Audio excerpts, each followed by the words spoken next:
Very good morning, students. And this class is for third BS students for translation theory and practice. And today we are going to discuss about translating poetry.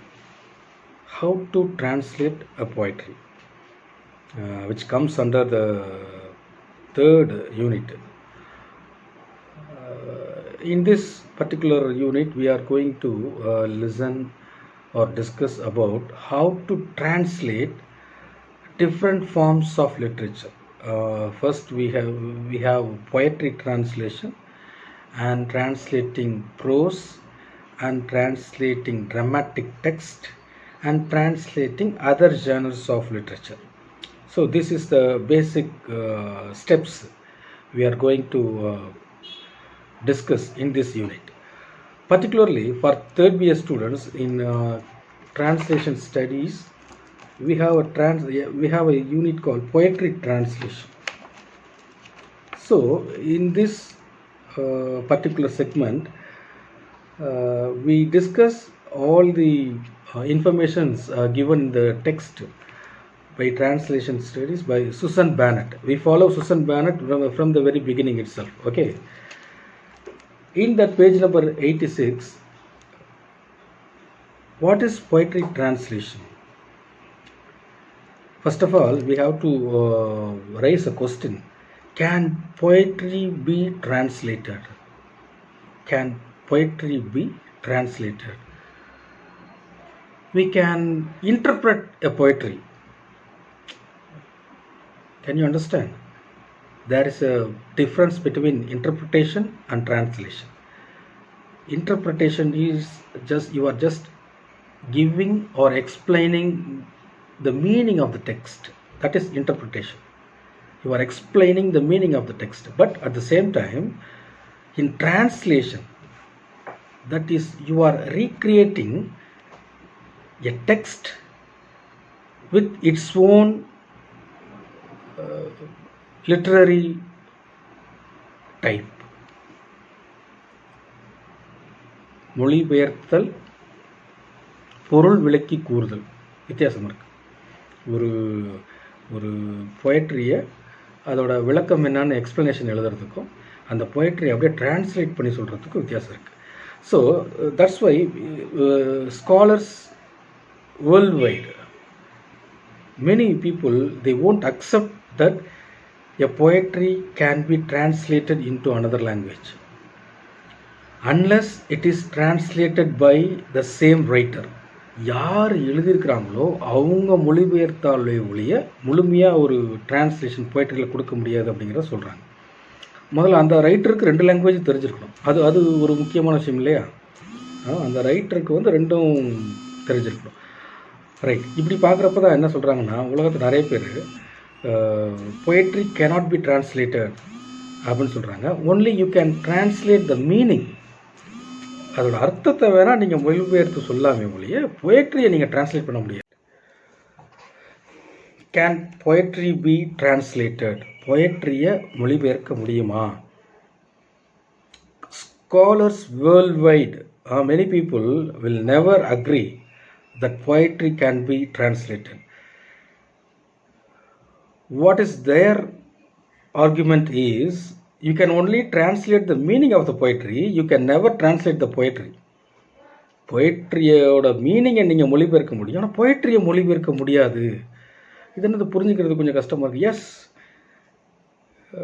It is little bit difficult to understand. சரி, இதை வேறு யாராவது சொல்லியிருக்கிறாங்களா அப்படின்னு பார்ப்போம் நம்ம. Poetry, Robert Frost, one of the famous American poets, says that poetry is what sets lost in translation. Poetry is what sets lost in translation. போய்ட்ரிங்கிறது translate பண்ணிங்கன்னா அது அதோடைய தன்மையை இழந்துரும் அப்படிங்கிறாரு. அதாவது தமிழில் ஒரு போய்ட்ரி வச்சுப்போம், இங்கிலீஷில் அதை டிரான்ஸ்லேட் பண்ணுவோம். இங்கிலீஷில் டிரான்ஸ்லேட் பண்ணியிருக்கிற டெக்ஸ்ட்டை எடுத்து தமிழ் இதோட கம்பேர் பண்ணி பார்த்து ஏதோ ஒன்று குறையுது அப்படின்னு நினச்சோம்னா அதுதான் போய்ட்ரிங்கிறார். அந்த ஏதோ ஒன்று இல்லை. What gets lost in translation, ஒரிஜினல்ல இருந்து டிரான்ஸ்லேட் பண்ணுறப்ப இதில் ஏதோ ஒன்று குறையுது அப்படின்னு நினைக்கிறோம் இல்லையா, அதுதான் பொயட்ரிங்கிறது. அப்போ பொயட்ரிங்கிறது அது ஒரு கைண்ட் ஆஃப் ஃபீலிங்.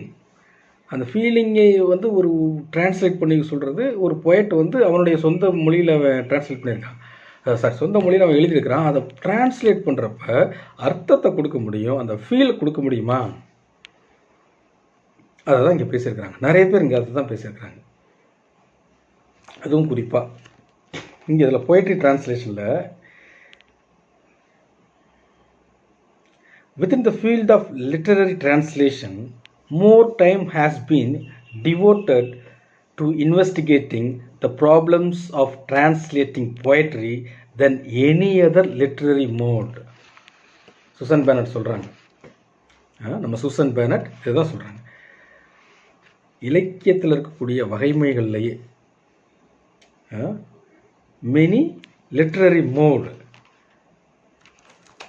அதிக சிரத்தை எடுத்துக்கொண்டது அல்லது அதிக பேர் டிஸ்கஸ் பண்ணியிருக்கிறது எதை அப்படின்னு கேட்டிங்கன்னா டிரான்ஸ்லேட்டிங் பொயட்ரி.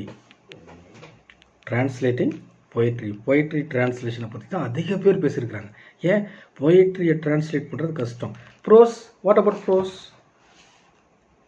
ஒரு நியூஸ் பேப்பரில் இருக்கிற மாதிரி இருக்கும் ப்ரோஸ், ஒரு கட்டுரை வடிவத்தில் இருக்கும். அதை டிரான்ஸ்லேட் பண்ணுறது ஈஸி. இந்த கருத்து கடன்னு டிரான்ஸ்லேட் பண்ணிடலாம், ரைட். ட்ராமா, இந்த கேரக்டர் ஏ, கேரக்டர் பி, கேரக்டர் சி, திரும்ப கேரக்டர் ஏ, கேரக்டர் பி, இப்படி கேரக்டர்ஸ் தான் இருக்கும் அதில். அதை டிரான்ஸ்லேட் பண்ணுறது ஈஸி. ஆனால் பொயட்ரிங்கிறது அப்படி கிடையாது. அது வந்து என்னது, பொயட்ரிக்கோட எக்ஸ்ப்ளனேஷனே சொல்கிறாங்க இல்லையா, என்னது, what is Wordsworth's explanation about poetry? It's a spontaneous overflow of powerful feelings and thoughts recollected in tranquility. Powerful feelings and thoughts, நம்மளுடைய சக்தி வாய்ந்த எண்ணங்களும் உணர்வுகளும் தனிமையில் ஒருமித்து வெளிப்படுவது. சக்தி வாய்ந்த எண்ணங்களும் உணர்வுகளும் தனிமையில் ஒருமித்து வெளிப்படுவது. இது Wordsworth explanation about poetry. S.T. Coleridge is something different. He states that best words in the best order.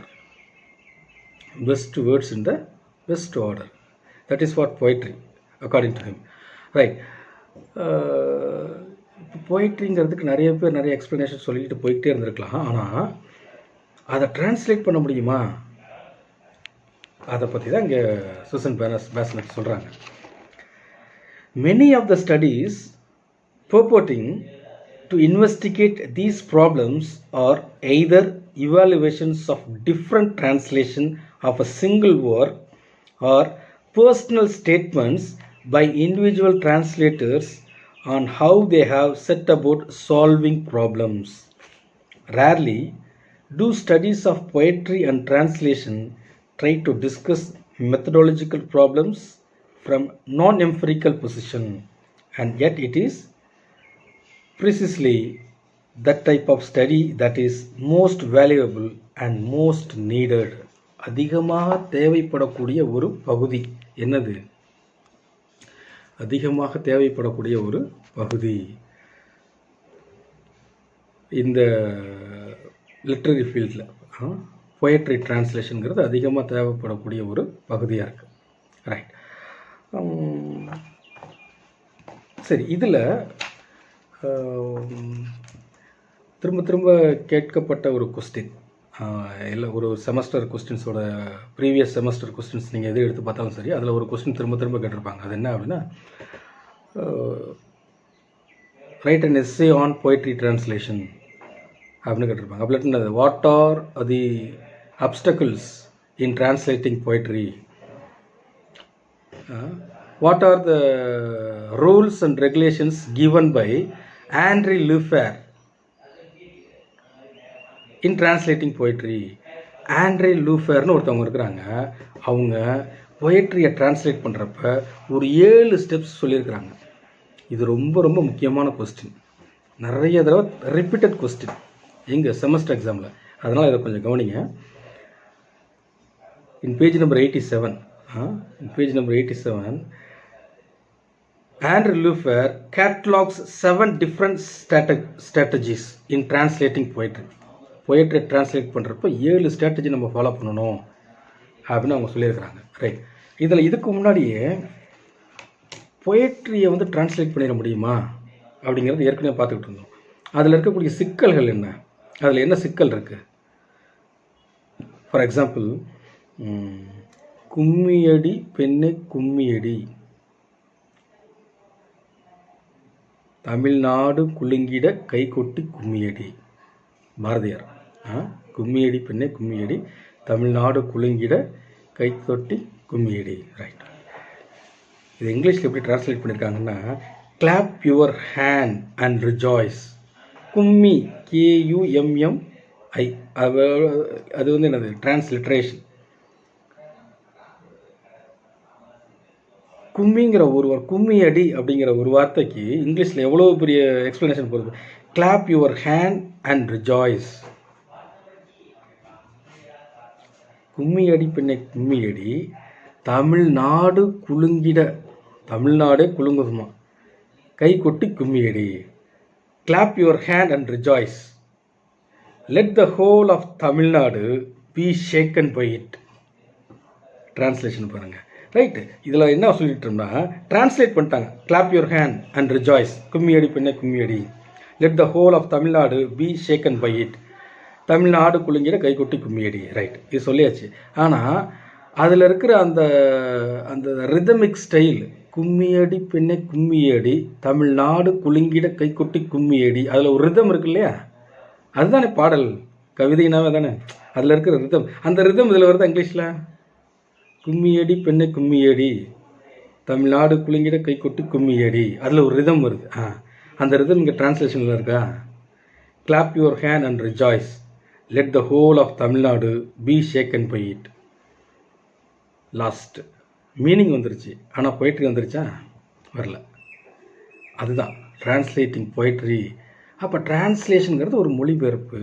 அதில் பொயட்ரியை மொழிபெயர்க்க முடியுமா? ஒரு சிலர் பண்ணியிருக்கிறாங்க. யார்? 2 லாங்குவேஜ் நல்ல புலமை பெற்ற, இப்போ பாரதியார் மாதிரியான ஆட்கள் அவங்களே கூட பண்ணியிருக்கிறாங்க நிறையா. ஏன்னா பாரதியாருக்கு பல மொழிகள் தெரியும். அது மாதிரி இங்கே நம்ம வேறு என்னென்ன ஒரு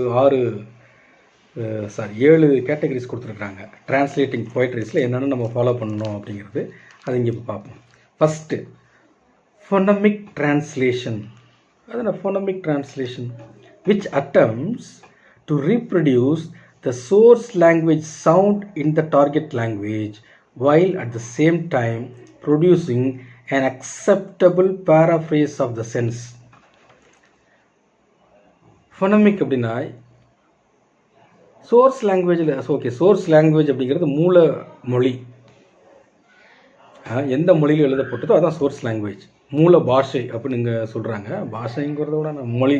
ரைட். மூல மொழி. மூல மொழியிலேருந்து எந்த மொழிக்கு டிரான்ஸ்லேட் பண்ணுறாங்களோ அந்த மொழிக்கு அந்த சவுண்டோடு சேர்த்து வர்ற மாதிரி பேசுகிறது.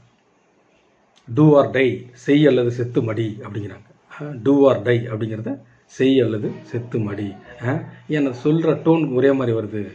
டூ ஆர் டை தமிழில் சொல்கிறப்ப செய் அல்லது செத்து மடி. ரைட். இப்போ அந்த சவுண்டுக்கு ஏற்ற மாதிரி மொழிபெயர்க்கிறதுக்கு இல்லையா? ரைட். அதுதான் இந்த ஃபோனமிக் translation. Luffer comes to the conclusion that although this worked moderately well in translation of Anamotopia, ஒருவேளை இதில் கவனிச்சிட்டு இருக்கிறீங்கன்னா அந்த வார்த்தையை உடனே நோட் பண்ணுங்கள். ONOMATOPOEIA, Anamotopia. Anamotophiaங்கிறது ஒன்றும் இல்லை, ஒரு மிருகமோ அல்லது ஒரு பறவையோ அதை எழுப்புகிற சத்தத்தை அப்படி எழுதுறோம் இல்லையா? அதுக்கு பேர் ஆனாமோட்டோ. கொக்கரக்கோ அப்படிங்கிறத எழுதுறோம்ல தமிழில். கொக்கரக்கோ அப்படின்னு எழுதுறோம் இல்லையா? ரைட். டிஎஸ் எலியட் கூட எழுதியிருக்கிறாரு. கொக்கரிக்கோ அப்படிங்கிற வேர்டை வந்து டிஎஸ் எலியட் யூஸ் பண்ணியிருக்கிறாரு. ஆனாமோட்டோஃபியா. ஒரு ஒரு மிருகம் அல்லது ஒரு பறவை என்ன சவுண்டை, குக்கு பேர்டுன்னு ஏன் சொல்கிறோம்? தமிழில் குயில். ரைட். ஆனால் குயில் வேறு, குக்கு பேர்டு வேறு. ஆனால் அவங்க குக்கு பேர்டுக்கு ஏன் குக்கு பேர்டுன்னு பேர் வச்சாங்க அப்படின்னா, குக்குன்னு கற்றுது, அதனால் குக்கு பேர்டுன்னு பேர் வச்சாங்க. தமிழில் காக்கா, ஏன் காக்கான்னு பேர் வச்சாங்க? காக்கான்னு கற்றுது. ரைட். அப்போ ஆனமோட்டோஃபியாங்கிறது ஒரு பறவையோ அல்லது ஒரு மிருகமோ அது எழுப்புகிற சத்தத்தை அப்படியே சொல்கிறது. ஹிஸ் அப்படின்னு எழுதுறாங்களே. இப்போ கார்ட்டூன்லாம் பார்ப்பீங்க, அது புக்கில் ஓரத்தில் சின்ன சின்ன கன்னித்தீவுலாம் போட்டு பாம்பு வர மாதிரி இருந்தால் ஹிஸ் அப்படின்னு போடுவாங்க. ரைட், அதான் அனமோட்டோபியா. அது மாதிரி மூல மொழியில் இருக்கிறத டார்கெட் லாங்குவேஜுக்கு டிரான்ஸ்லேட் பண்ணுறப்ப அந்த சென்ஸ் அப்படியே கொடுக்கறதுக்காக அந்த சவுண்டுக்கு ஏற்ற மாதிரி டிரான்ஸ்லேட் பண்ணுறது தான் என்னது? Phonemic translation first. Second, literal translation, where the emphasis of word for word translation, வார்த்தைக்கு வார்த்தை அப்படியே மொழிபெயர்த்து வைக்கிறது இருக்கு இல்லையா, அதுதான் word for word translation. அதாவது ஒரு ஒரு அதான் சொல்கிறேன், வேர்ட் ஃபார் வேர்ட் டிரான்ஸ்லேஷனை பொறுத்த வரைக்கும் ஒரு முக்கியமானது என்னென்னா, அதில் என்ன வார்த்தை இருக்கோ அந்த வார்த்தையை அப்படியே மொழிபெயர்த்துறது. அர்த்தத்தை மொழிபெயர்க்கிறாங்களோ இல்லையோ, வார்த்தையை மொழிபெயர்த்துறது. இதுக்கு நிறைய எக்ஸாம்பிள்ஸ் கொடுத்துருக்குறாங்க இங்கே. ஆனால் இங்கே வந்து வேர்ட் ஃபார் வேர்ட் டிரான்ஸ்லேஷனுங்கிறது லிட்ரல் டிரான்ஸ்லேஷனுங்கிறது வார்த்தைகள் அப்படியே மொழிபெயர்த்துறது. அது என்ன அர்த்தத்தை தருதோ அதை பற்றிலாம் கவலைப்படாமல் வார்த்தையை அப்படியே மொழிபெயர்த்துறது. Word for word translation distorts the sense and the syntax of the original. Okay. அடுத்தது metrical translation, where the dominant criterion is the reproduction of the source language meter. அதான மீட்டர்னா என்னது? 1 மீட்டர் 2 மீட்டர்னு சொல்கிறோம் இல்லையா, அந்த மீட்டர் வேறு. நம்ம லிட்ரேச்சரை பொறுத்த வரைக்கும் மீட்டர் அப்படின்னு சொன்னால் ஞாபகம் இருக்கா? Literary forms, introduction to the different forms of literature, இதெல்லாம் பார்த்துருப்போம். ஐயாம்பிக் பென்டாமீட்டர்னு இருக்குது. ஒரு கவிதையினுடைய ஒரு வரி இருக்கு இல்லையா, அதை ஒரு மீட்டர்னு சொல்கிறாங்க. அதில் எத்தனை சிலபல் இருக்குது, இதுதான் மீட்டர். இப்போ திருக்குறளில் மேலே 4 சீர் கீழே 3 சீர்னு சொல்கிறாங்க இல்லையா. கற்க கசடர கற்பவை கற்றபின் நிற்க அதற்கு தக, மேலே 4 சீர் கீழே 3 சீர் வருது. ரைட். அது மாதிரி இங்கிலீஷ்லேயும் ஃபாலோ பண்ணுறாங்க. இங்கிலீஷில் என்ன சொல்கிறாங்கன்னா, சானட் எடுத்துக்குவோம்.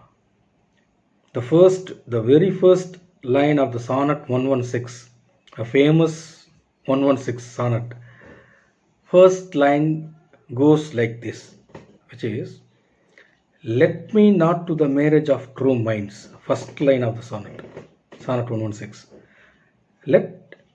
let me not to the marriage of true minds, which comprises of 10 syllables. இந்த ஒரு வரியில் 10 syllable இருக்கு. இதான் metre.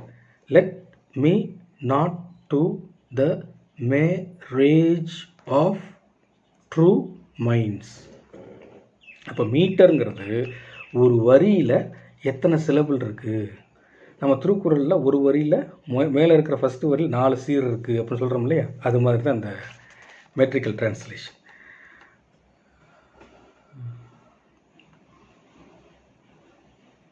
This method concentrates on one aspect of the source language text, the expense of the text as a whole.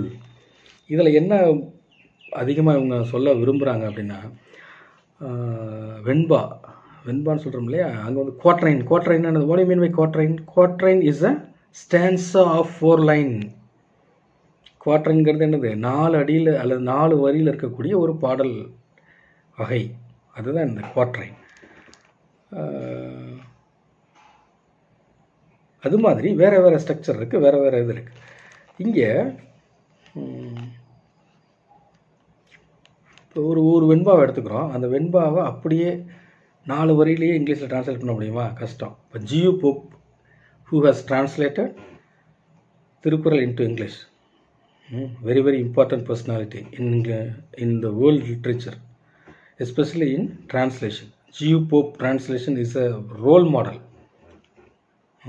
மேக்னா கார்ட்டா அப்படிங்கிறாங்க. நிறைய பேர் அதை ஃபாலோ பண்ணி தான் டிரான்ஸ்லேட் பண்ணியிருக்காங்க இங்கிலீஷ்லேருந்து, தமிழ்லேருந்து இங்கிலீஷ்.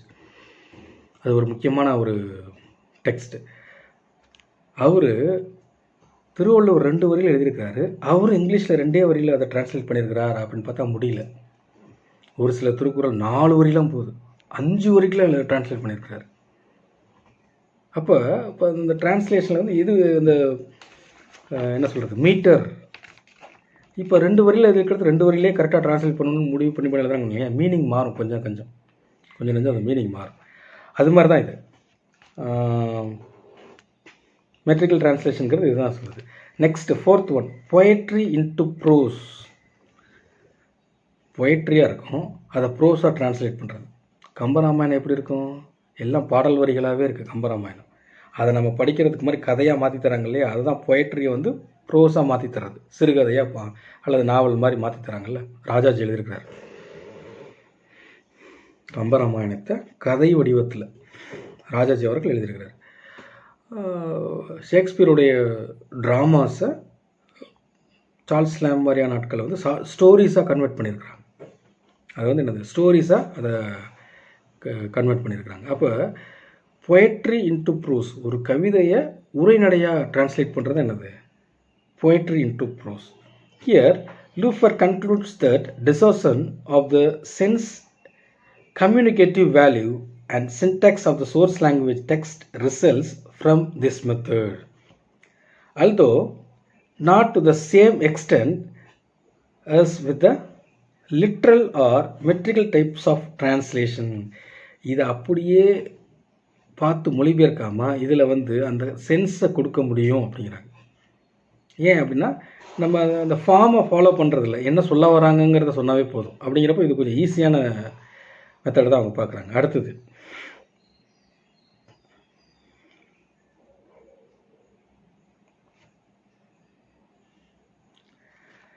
ரைம்டு டிரான்ஸ்லேஷன்.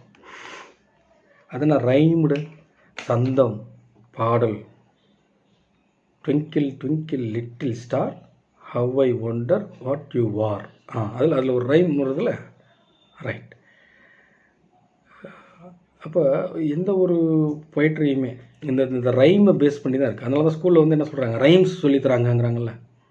ஸ்கூலில் வந்து அது பொயட்ரின்னு சொல்ல, ட்விங்கிள் ட்விங்கிள் லிட்டில் ஸ்டாரை வந்து என்னது பொயட்ரின்னு சொல்லல, அவங்க வந்து என்ன சொல்கிறாங்க, ரைம்ஸ்ன்னு தான் சொல்கிறாங்க. அப்போ rhymed translation where the translators enters into the double bondage of metre and rhyme. இதில் ரொம்ப முக்கியம் ரைம்டு டிரான்ஸ்லேஷன் என்ன அப்படின்னா, அது ஒரிஜினலில் என்ன சொல்லியிருக்கிறாங்களோ அதே சந்தம் தாளம் இதில் வருதா, அதுக்கேற்ற மாதிரி மொழிபெயர்க்கிறாங்க. மொழிபெயர்க்க முடியுமா, ஒரு சில ட்ரை பண்ணியிருக்கிறாங்க, அவ்வளோதான். இது முடியுமா முடியலையாங்கிறது தான் தெரியல. அப்புறம் என்ன சொல்கிறாங்க, Luffer's conclusion here are particularly harsh since he feels that the end product is merely a caricature of Catullus. சில நேரத்தில் அது வேறு மாதிரி போயிடும், சரியான சென்ஸை கொடுக்காது அப்படிங்கிற மாதிரி சொல்கிறாங்க. இப்போ ஒரு எக்ஸாம்பிள் இங்கே வச்சுக்கோமே, அச்சமில்லை அச்சமில்லை அச்சமென்பதில்லையே, இச்சகத்தூரெல்லாம் எதிர்த்து நின்ற போதிலும் அச்சமில்லை அச்சமில்லை அச்சமென்பதில்லையே, அச்சமில்லை அச்சமில்லை அச்சமென்பதில்லையே. இதை டிரான்ஸ்லேட் பண்ணணும். எப்படி பண்ணியிருக்கிறாங்க பாருங்கள் டிரான்ஸ்லேஷனை. I have no fear, I have no fear, அச்சமில்லை அச்சமில்லையா, I have no fear, I have no fear, there is not even a speck of fear in me. ஸ்பெக்னு என்ன தெரியுமா, SPECK, ஸ்பெக்னா துரும்பு, தமிழில் துரும்புன்னு சொல்கிறோம்ல, துரும்பு அளவுக்கு கூட என்கிட்ட பயம் இல்லை. அச்சமில்லை அச்சமில்லை அச்சம் என்பதில்லையே அப்படிங்கிறத சொல்கிறதுக்கு there is not even a speck of fear in me. இப்போ I have no fear, I have no fear, அச்சமில்லை அச்சமில்லை அப்படியே பண்ணியாச்சு. there is not even a speck of fear in me, அச்சம் என்பதில்லையே, இச்சகத்தோரெல்லாம் எதிர்த்து நின்ற போதிலும். அதனால் இச்சகத்தோரெல்லாம், இச்சகம், ஜகம்னா உலகம், ஜகமே தந்திரம்ங்கிறாங்க இல்லையா, உலகமே தந்திரம் அப்படிங்கிறது தான் அர்த்தம். ஜகம் என்பது உலகம். இச்சகத்தோரெல்லாம் எதிர்த்து நின்ற போதிலும், even if every human in this world stands up against me. டிரான்ஸ்லேஷனை பாருங்கள், இந்த பூமியில் இச்சகத்தோரெல்லாம் எதிர்த்து நின்ற போதிலும், even if every human in this world stands up against me, அச்சமில்லை அச்சமில்லை அச்சமில்லை. I have no fear, I have no fear, I have, there is not even a speck of fear in me. அப்போ இதுதான் என்னது அவங்க சொல்கிற ரைம்டு translation. இதில் அந்த முக்கியமான அந்த இது வந்துருச்சா, அந்த ரைம் வந்துருச்சா அப்படின்னு கேட்டால் என்னை பொறுத்த வரைக்கும் அந்த ரைம்ஸ் வந்து வரல. ஆனால் அந்த ரைம்ஸுக்கு ஏற்ற மாதிரி டிரான்ஸ்லேஷன் அமைச்சிருக்கிறாங்க. ஆனால் அதில் இருக்கிற அந்த ரைம் ஸ்டைல், அந்த ரிதமிக் ஸ்டைல் வரல. இது மாதிரி தான் நிறைய இது சொல்லிக்கிட்டே போகிறாங்க. அடுத்தது பிளாங்க் வெர்ஸ் டிரான்ஸ்லேஷன். அது குவாட்ரைனாக இருந்தாலும் சரி, ஆக்டைவாக இருந்தாலும் சரி, சானட்டாக இருந்தாலும் சரி, லிரிக்காக இருந்தாலும் சரி, அது எல்லாமே பிளாங்க் வெர்ஸ்னு என்னது? What is blank verse? without following any metrical or any structure. என்ன சொல்கிறது, 4 அசையில் பிரிக்கணும் அல்லது 10 அயம்பிக் பென்டாமீட்டர் வர மாதிரி பிரிக்கணுங்களாம் இல்லாமல் டைரெக்டாக என்ன மீனிங்கோ அதை அப்படியே இஷ்டத்துக்கு எழுதிட்டு போயிடுறாங்க இல்லையா. எந்த ஒரு ப்ரோசடிங்கிறது யாப்பியல் கூறுகளெல்லாம் ஃபாலோ பண்ணாமல், அதாவது மரபு கவிதைகளில் பின்பற்றக்கூடிய அந்த முறைகள்லாம் பின்பற்றாமல் பிளாங்காகவே எழுதிடுறது. Blank verse translation. Again the restriction imposed on the translator by the choice of structure and emphasized, although the greater accuracy. பாருங்க, look at the word greater accuracy. ரொம்ப துல்லியமாக மொழிபெயர்க்கிறது இருக்கு இல்லையா, அதுதான் சிறப்பு இருக்கிறது இல்லையா. ரொம்ப துல்லியமாக மொழிபெயர்க்கிறது இல்லையா, அதுதான் சிறப்பு. அது இங்கே அதை தான் இங்கே எய்ம் பண்ணுறாங்க, அக்யூரசி. அடுத்தது இன்டர்பிரிட்டேஷன். அதனால் இன்டர்பிரிட்டேஷன், ஒரு கவிதையை படிக்கிறோம், அது கவிதையால் மொழிபெயர்க்க முடியாது, ஆனால் அதில் என்ன அர்த்தம் சொல்லியிருக்கிறாங்களோ அதை அப்படியே எழுதுறது தான் இன்டர்பிரிட்டேஷன். ஒரு நாடகத்தை படிக்கிறோம், அது நாடகமாகவே எழுத முடியாது, அதை எப்படி எழுதுனா மக்களுக்கு பிடிக்குமோ அப்படியே ஒரு கட்டுரை மாதிரி எழுதி கொடுத்துறது அதோட மீனிங்கை. செய்யுளில் வந்து செய்யுள் படிச்சுட்டு உலகம் யாவையும் தாமலமாக்கலும் நிலைபெறுத்தலும் நீக்கலும் நீங்களாம் அழகிலா விளையாட்டுவர் தலைவர் அன்னவருக்கே சரணாங்களே. ஒன்றும் புரியல, என்ன புரியுது, விளக்க உரைன்னு கீழே கொடுக்குறாங்கல்ல, அதில் தான் ரைட் இதுதான் சொல்ல வராங்க, அதுதான் இன்டர்பிரிட்டேஷன், தெளிவுரை. Under this heading Lefevere discusses what he calls versions where the substance of the source language text is retained but the form is changed. Meaning வந்துடுது, ஃபார்ம் கிடைக்கல, அதான் சொல்கிறாங்க. அப்போ இட் கேன் பி எ இமிட்டேஷனுங்கிறாங்க. அது ஒரிஜினல் மாதிரி imitate பண்ணியிருக்கிறோம். where the translator produces a poem of his own which has only title and point of departure, if those in common with the source text. ஒரு போய்ட்டு வந்து அதை ஆரம்பிக்கிறப்ப எப்படி சொல்லியிருக்காங்க அப்படின்னா, போய்ட்டு டிரான்ஸ்லேட் பண்ண வேணால் நமக்கு அந்த இது தெரியும், இல்லாட்டினா அது அந்த முழு டிரான்ஸ்லேஷன் கிடைக்காது, இன்டர்பிரிட்டேஷன் வேணால் கிடைக்குங்கிறாங்க. ஓகே, இப்போ நம்ம எவ்வளோன்னு பார்த்துருக்கோம், ஆண்ட்ரூ லூஃபர் சொல்லியிருக்க அந்த ஒரு 7 பாயிண்ட்டை பார்த்துருக்கோம். Phonemic translation, literal translation, metrical translation, poetry into prose, rhymed translation, blank verse translation, interpretation, இதெல்லாமே பார்த்துருக்கோம். அப்போ ஒரு போய்ட்ரியை வந்து டிரான்ஸ்லேட் பண்ணிட முடியுமா அப்படின்னு பார்த்தா ஓரளவுக்கு முடியும். இன்டர்பிரிட்டேட் பண்ணலாம். we can interpret a poem, we can give explanation to a poem, we can give explanations, interpretations, and what are the hidden meanings or in the poetry, அதுக்குள்ளே மறைஞ்சிருக்கிற அந்த உள்ளார்ந்த அர்த்தங்களை எல்லாம் சொல்லலாம். ஆனால் அந்த பொயட்ரியவே சொல்லிட முடியுமா அப்படின்னு பார்த்தா அது கொஞ்சம் கஷ்டம்தான். அதை தான் எல்லாருமே சொல்கிறாங்க. பாருங்கள், ஒரு திருக்குறள் ஒன்று இருக்குது, துப்பார்க்கு துப்பாய துப்பாக்கி துப்பார்க்கு துப்பாய தூவும் மழை. துப்பார்க்கு துப்பாய துப்பாக்கி துப்பார்க்கு துப்பாய தூவுமலை. ஏதாவது மீனிங் கேட்டால் நமக்கே தெரியாது நிறைய பேருக்கு. எத்தனை பேருக்கு அதுக்கு மீனிங் தெரியும்? ஆனால் ஸ்கூலில் இருந்து அது படிச்சிருக்கோம். மழைன்னு கடைசியாக ஒன்று முடியுது. துப்பார்க்கு துப்பாய துப்பாக்கி, ரைட். திருவள்ளுவர் காலத்திலாம் துப்பாக்கி இருந்துச்சா அப்படின்னு கூட நம்ம நினச்சி பார்ப்போம். இதெல்லாம் நாங்கள் ஸ்கூல் படிக்கும்போதே கேட்டுக்கிட்டு, திருவள்ளுவர் காலத்தில் துப்பாக்கி இருந்துச்சா, ரைட். என்ன மீனிங்னு பார்த்தீங்கன்னா, உண்பவருக்கு தக்க உணவை விளைவிப்பது, அது மட்டும் அல்லாமல் அதுவே உணவாகவும் மாறுவது மழை. அதாவது தண்ணீர் வந்து என்ன பண்ணுதா, மக்களுக்கெல்லாம் சாப்பாடு வர்றதுக்காக தண்ணீரை ஊற்றுனா விளைஞ்சி வருது பயிர்கள்லாம். அது மட்டும் இல்லை, விளைஞ்சி வர்றதுலேருந்து நம்ம உணவை சாப்பிட்றோம். சில நேரங்களில் தண்ணீரே உணவாக இருக்குது. இதுதான் சொல்கிறாங்க.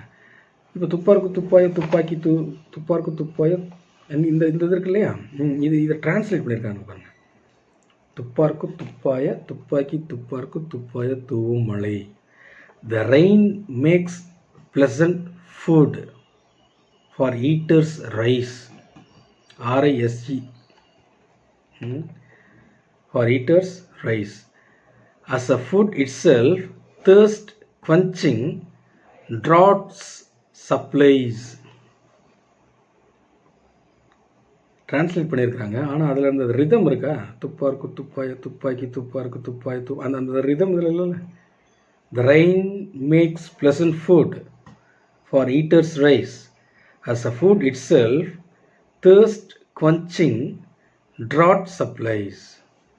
இதை ஒரே வரியில் டிரான்ஸ்லேட் பண்ணியிருக்காங்க. அதை எக்ஸ்ப்ளனேஷன் எப்படி கொடுத்துருக்காங்கன்னா, ரெயின் ப்ரொடியூசஸ் குட் ஃபுட். மழை தான் நல்ல உணவை விளைவிக்குது. And is itself food. மழை அல்லது நீர் உணவை விளைவிக்குது, நீரே உணவாகவும் இருக்கிறது. Right, okay. இதை முழுதாக டிரான்ஸ்லேட் பண்ண முடியலை. ஆனால் இதை மட்டுமே வச்சு பார்க்க முடியாது. உலகத்தில் நிறைய இடங்களில் நிறைய டிரான்ஸ்லேட்டர்ஸ் தே ஆர் டிரான்ஸ்லேட்டிங். இப்போ ஒரு நாவல், ஷார்ட் ஸ்டோரினா ஈஸியாக டிரான்ஸ்லேட் பண்ணிடுறாங்க. அந்த meaning without any changes in the particular meaning. There are many translators in the world translating many short stories, poetries, novels, right? ஆனால் எது கேள்விக்குள்ளாகுதுன்னா போய்ட்ரி தான். ஸோ போய்ட்ரியை டிரான்ஸ்லேட் பண்ணுறது கொஞ்சம் காம்ப்ளிகேட்டட் அப்படிங்கிறத அவங்க சொல்ல வர்றாங்க. இனி வரக்கூடிய வகுப்புகளில் அடுத்தடுத்த டிரான்ஸ்லேஷனில் வேறு என்னென்ன இருக்குது அப்படிங்கிறத பார்ப்போம். Okay, see you, goodbye.